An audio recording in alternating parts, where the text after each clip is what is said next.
You know that feeling, right? You pull up to an intersection, and for a split second, you're not totally sure who's supposed to go first.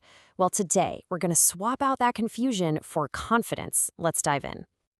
So let's start with a classic. You and another car arrive at a two-way stop at the very same time. You're going straight ahead, and they want to make a left turn. So, who gets to go? Lock in your answer. We're going to come back to this. All right, to get you that answer, here's our game plan. We'll start with why these rules even exist, then we'll break down intersections, get a handle on signals, talk about the flow of traffic, and wrap it up with a few final moves. Okay, first step, order from chaos. Let's talk about why we have these rules in the first place.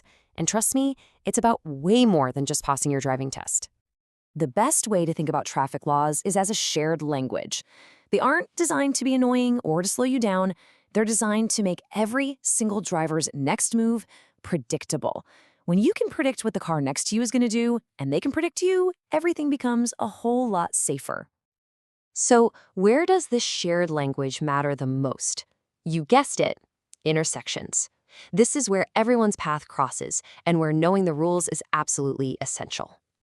Most of the intersections you see every day are what we call controlled. And the name pretty much says it all, right? It's controlled by something, stop signs, yield signs, traffic lights, that tells you exactly what to do. And then you've got the opposite, the uncontrolled intersection. No signs, no lights, nothing. You might see these in some residential neighborhoods, and they can be a little nerve-wracking, because now all the responsibility is on you, the driver, to know exactly what to do. So that's really the big difference. At a controlled intersection, you get your orders from the outside. At an uncontrolled one, you have to have the rules already programmed in your brain. It's all on you. So what are those rules you need to have in your head? It's actually a really simple pecking order. First, whoever gets there first goes first. Simple. But if you get there at the same time, you yield to the car on your right. Just remember, the car to your right has the right of way. Okay, let's zoom in a little and talk about the actual signals we see every day, from traffic lights to that four-way stop that can sometimes feel like a puzzle. You know, you might think all green lights are the same, but they're not. A fresh green is one you actually saw turn from red to green. You scan the intersection and you can go with confidence. But a stale green, one that was already green when you first saw it, that's a different story. That's a warning sign. You should be covering your brake, totally prepared for it to change. And that stale green light brings up a really important idea, the point of no return. As you're approaching that light, you're mentally drawing a line in the road. It's a decision point. If the light turns yellow before you cross that line, you're stopping safely. If it turns yellow after you've crossed it, you're committed. You have to go through. Making that decision early is what prevents panic stops and getting rear-ended. The four-way stop. It can feel complicated, but it's not. It's just a simple three-step process. First, it's all about who got there first. If it's a tie, the car on the right goes. And if you're directly across from each other, the car going straight has priority over the car that's turning. That's it.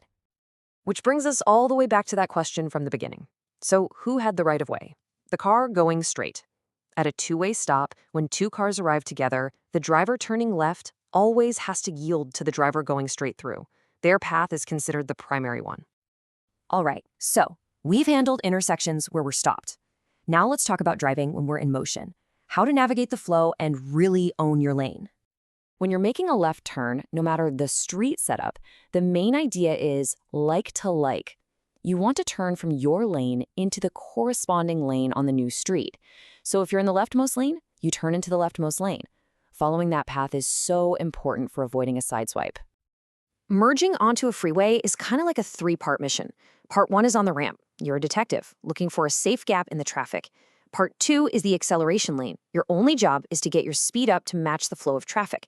Part three is the merge itself. Signal and then just glide smoothly into that gap you found. The number one rule, don't ever stop in the acceleration lane, unless you absolutely have to. And of course, you'll see these reserved lanes out on the road. HOV lanes, bus lanes, bike lanes, they all have a specific purpose. Either they're trying to move more people with fewer cars, or they're creating a safe zone for cyclists. Either way, respecting those lines is key to keeping the whole system working for everybody. Okay, for our last section, we're going to tackle a couple of trickier moves and the one thing every single driver has in common, finding a place to park. Roundabouts can seem intimidating, but they're designed to keep traffic moving. And they really just have two golden rules. Rule one, make all your decisions, like which lane you need to be in, before you get in. Rule two, you always yield to cars that are already in the circle. Once you're in, you just go with the flow, never change lanes, and signal when you're about to exit. What about turning around? A U-turn can seem like a quick fix, but a lot of the time, it's illegal and just plain dangerous. Look, if you can't see far enough down the road, if you're going to mess up traffic, or if there's a sign telling you not to, just don't do it. The safer, smarter move is almost always just to go around the block. Parking on a hill is all about making gravity your friend in case the brakes fail. And there's an easy way to remember it: up, up, and away. The only time you turn your wheels away from the curb is when you are parked uphill and there is a curb. Every other time, uphill without a curb or downhill with or without one, you turn your wheels to the right, toward the edge of the road. And that really brings us to maybe the single most important rule in all of smart driving. The right-of-way isn't something you just take. It's something that other drivers give you. If there is even a little bit of doubt in your mind about who should go, the answer is always the same: let the other person go. Being safe is so much better than being right. So now you've got the rules down. But the real next level of driving, the final step, is learning how to predict when other people won't follow them. And that's the heart of defensive driving. That's what really keeps you safe out there. Thanks for watching.